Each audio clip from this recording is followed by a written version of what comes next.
ఇప్పుడు ప్రస్తుత పరిస్థితులు రాజకీయాలు మీకు మంచి అవగాహన ఉంది అటు తెలుగు రాష్ట్రాలలో. ఆంధ్రప్రదేశ్ రాజకీయాల పట్ల అసలు ఇప్పుడు ఉన్న పరిస్థితులు ఏంటి సార్? ఇప్పుడున్న పరిస్థితుల ప్రకారంగా ఆంధ్రప్రదేశ్ రాష్ట్రం నాశనం దిశగా పయనిస్తారు. సూపర్ 6 అయిపోయింది. ఓకే. పి అన్నాడు, ఓకే. 4 P'లు అన్నాడు ఓకే. కూటమి వాళ్ళు. ఆ పిపి కాస్త పి 3 P'లు అయిపోయి, 4 P'లు కాస్త 3 P'లు అయిపోయి, సూపర్ 6 పోయింది. 4 P'లు పోయినాయి. పి పోయి పిపి అనుకుంటూ 3 P'లకి వచ్చేసినాడు ఇప్పుడు కూటమి ప్రభుత్వం.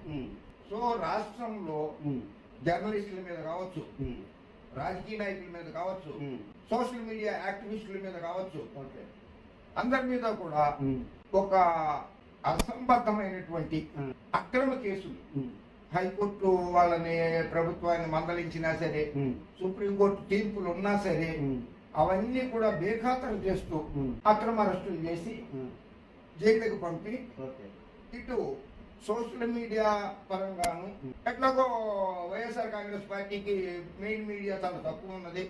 వాళ్ళ సాక్షి మీడియా, ఇంకో 1 6 ఛానల్స్ ఏదైనా చెప్తున్నాయేమో, వాళ్ళకైతే సోషల్ మీడియాలో చాలా తక్కువగా ఉన్నది. తెలుగుదేశం పార్టీ తోటి కానీ వాళ్ళతోటి కంపేర్ చేసుకుంటే చాలా తక్కువ.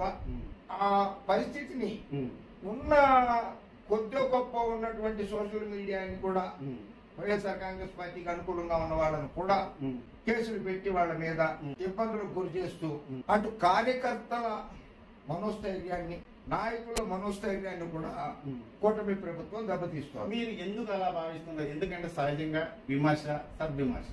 సోషల్ మీడియాలో పెట్టింది తప్పేంటి? సోషల్ మీడియాలో పెడితే తప్పు అని చెప్పి వాళ్ళు అంటున్నారు, ప్రజలు అంటాం. వ్యక్తిగతంగా అంటే వైసీపీ కార్యకర్తలు కావచ్చు, సానుభూతికర్తలు ఎవరైనా ఉండదు, వ్యక్తిగతంగా విమర్శిస్తే ఇబ్బందులు, కానీ సద్విమర్శ అంటే విమర్శకు ప్రతి విమర్శ, ఇక్కడ ఒకటి ఇబ్బందులు ఎందుకు వస్తాయి?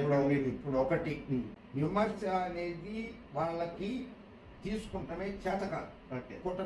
కుటుంబ నాయకులు వాళ్ళకి ఒక 5 ఏళ్ళు అధికారం పోయేసరికి వాళ్ళకి ఓ పిచ్చెక్కిపోయినట్లున్నది.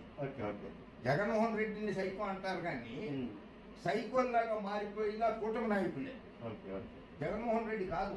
ఇంకా వాళ్ళు ఒక కేసు పెడతారు, సరే 2 రోజులకో 4 రోజులకో వారం రోజులకో నెల రోజులకో బెయిల్ వస్తుంది. ఆయన ఆ కేసు అయిపోయేంత వరకు కూడా ఈ సోషల్ యాక్టివిస్ట్ లేకపోతే వైఎస్ఆర్ కాంగ్రెస్ పార్టీ కార్యకర్తను నాయకుడు కోర్టుల చుట్టూ తిరగాలి కదా, లాయర్లతో తిరగాలి కదా. ఎంత మానసిక ఆవేదనకు గురవుతాడు కార్యకర్త గాని నాయకుడు గాని, దాంతో పాటు ఆర్థికంగా ఎంత దెబ్బతింటాడు, లాయర్లు ఫీజులు కట్టుకుంటాడు.